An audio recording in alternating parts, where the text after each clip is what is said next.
President Trump is making sure you know exactly what he thinks of the Mueller investigation before Thursday's expected release of a redacted version of the final report.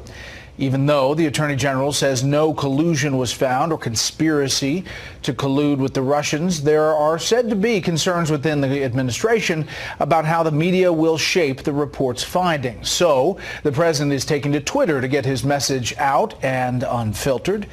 Correspondent Kevin Cork has details from the North Lawn of the White House. Good evening, Kevin. Evening, Brett. After days of clouds, the sun has finally reemerged here in the nation's capital. Still, storm clouds of uncertainty are building here at the White House and, frankly, all over Washington in anticipation of the release of that redacted Mueller report. That plus the looming battle with congressional lawmakers over just how much of that report will be made public.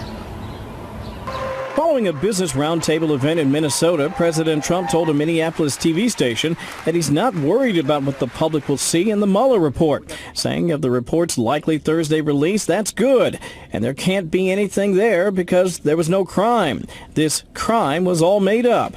It was all a fabrication. Indeed, it's been a consistent refrain from the president that he did nothing wrong. In fact, he tweeted as much again today, writing no collusion, no obstruction.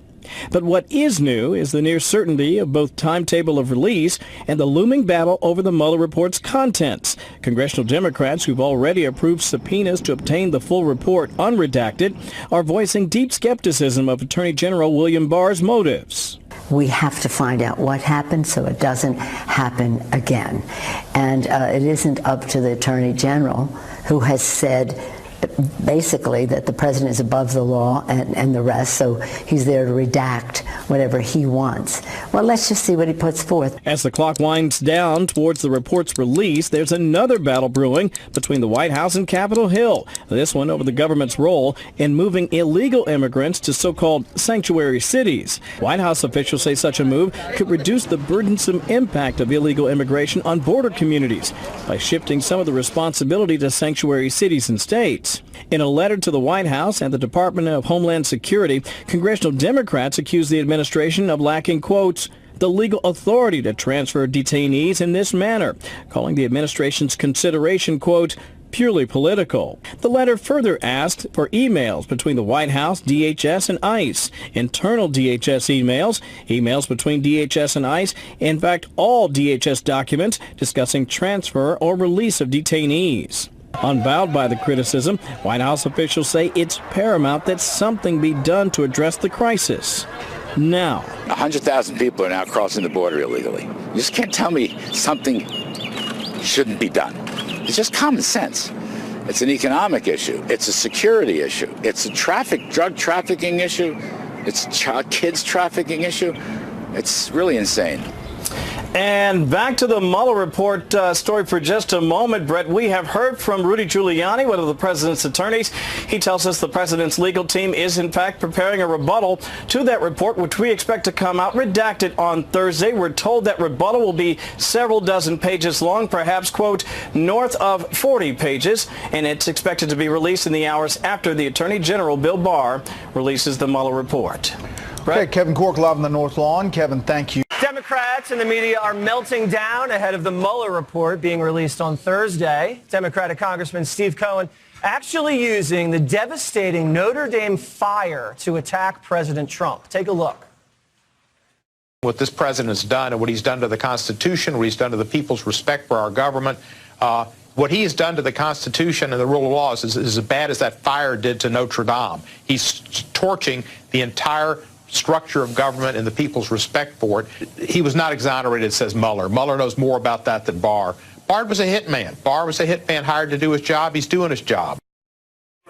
And the liberal media lashing out at President Trump and claiming AG Bill Barr is behind some sort of cover-up. He's panicking there. It's a laughable freak out on Donald Trump's part. He's just spitting out everything he can. A lot of people are on spring break. Congress is on recess.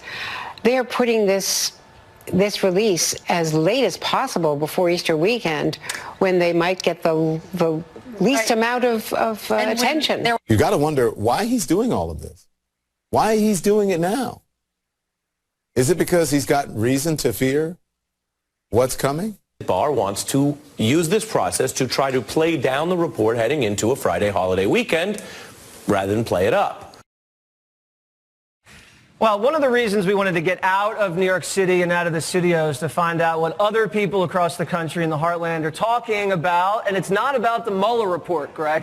No, they're talking about your hair. I swear, if your hair got any higher, it would have its own altitude. I don't know what's going on. But you know what the funny thing is? Okay, this Mueller freak out is because I guess the report's coming out on Thursday. Yep.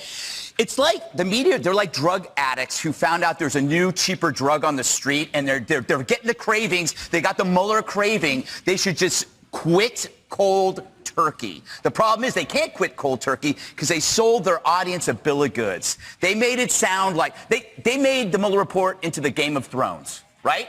But it turns out it's going to be like Bobby Ewing's dream. You know, wake up, nothing's going to be there. And what are they going to tell their viewers, which are hemorrhaging? CNN's losing viewers because they lied to them about this. Yeah, it looks like the audiences of CNN and MSNBC are hooked on fake news, as Greg said. They need their fix, and they have to hear scandalous, conspiratorial reports, or they're not going to watch. Well, I think that's why you get the hyperbole, right? So you have the comparison to the burning of Notre Dame, which was felt worldwide. It was like a gut punch for people watching that beautiful building, the place where so many religious experiences have been held over the years, including by people who are sitting right here. So obviously, it just gets to be a little bit over the top. And the thing is, if you cry wolf that many times and then there's nothing, then you don't have anything to run on. No, I think everybody wants to see it. You look, this coming Friday, I have nothing to do. I don't have to cook. I ate this remarkable chicken here in Nashville. I'm on a crash diet. So I have the munchies, and I'm waiting for the Mueller report. See, you told me it's like a drug. Yeah, that's I got the munchies, okay? The munchies. 420 members of Congress. You got the Mueller munchies. I got the Mueller munchies, yes. Right. And I want to read it. I want to read it page by page. I hope there's pictures in it, Greg, because if there are pictures, I'll read it faster. If you give me some liquor, I'll read it quicker. I missed that. Welcome to Nashville. I've been hanging out with you guys all day, so I know what to expect. No, but seriously, I'm glad it's coming out. I'm glad we get an opportunity to look at it. I'm glad we get an opportunity to finally say once and for all the country was under attack. We know what happened in 2016, and perhaps we can learn from the mistakes of 2016 and don't let them get repeated in 2020. We do know what happened in 2016. Trump won.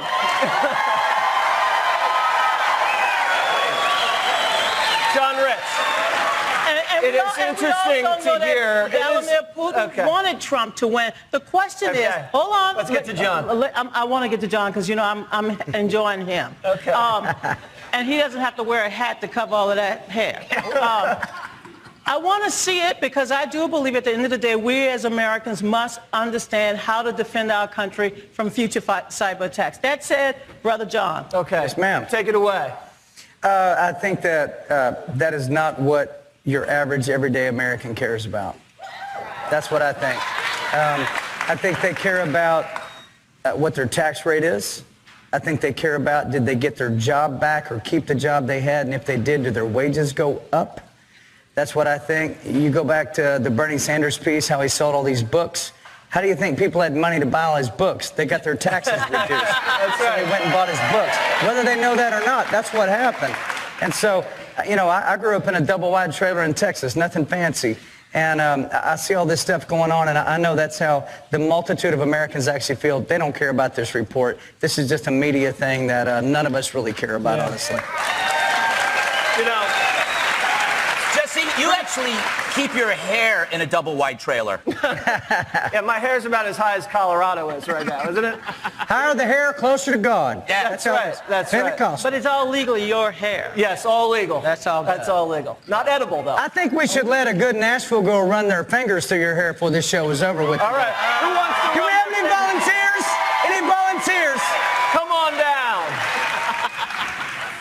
I think that violates some human resources law. We're going to end up getting sued. Not in Nashville. Well, here's what I would think, that this report, when it comes out on Thursday, you will have breathless reporting. Just remember, like, take a moment. I just find it very hard to believe that Bill Barr, the new Attorney General, who has this amazing track record in Washington, D.C., came out and said there's no collusion and basically nothing on obstruction. I find it very hard to believe that he wasn't being truthful. And so now the media has built it up that he is a liar. I think that they're going to have egg on their face again. All right. Donna, wipe the egg off in the break, all right?